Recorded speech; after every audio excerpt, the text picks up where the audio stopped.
You go to any big institution who are teaching 12 hours 13 hours morning 8 నుంచి night 8, అందులో 40 to 50% study అవర్సే ఉంటాయి. Teacher ఉంటాడు, కూర్చుంటాడు, చేయండి రా.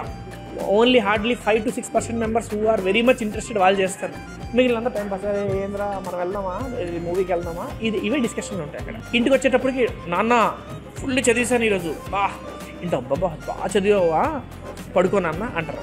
ఇంకా స్ట్రిక్ట్ పేరెంట్స్ ఉంటే సరిపోదు, ఇంట్లోకి వచ్చి కూడా చదవాలి, రాత్రి 12 గంటలకి కూడా చదవాలి అని ఇంట్లో ప్రెషర్. సో దీంట్లో ఇంకా వాడికి అది ఊపిరాడే ప్లేస్ ఉండదు. నాకు తెలిసి చాలా మంది 11th 12th ఆ సన్లైట్ కూడా చూసే టైం ఉండదు. మార్నింగ్ లెగిస్తే చదువుతారు, అదే తొందరలో వెళ్తారు. ఆ మార్నింగ్ లెగిసి ఉదయం ఆ సన్లైట్, ఆ ఎంజాయ్మెంట్ ఉంటుంది చూడండి, that is missing. As a kid very difficult. నేను ఎప్పుడైనా పిల్లలు చెప్పేటోడు అనుకుంటా, అమ్మయ్యా నీ 11th 12th ఎలాగైపోయిందిరా బాబు నాది. But now it is very difficult. ఆ కాంపిటీషన్ కట్ త్రోట్ అయిపోయింది.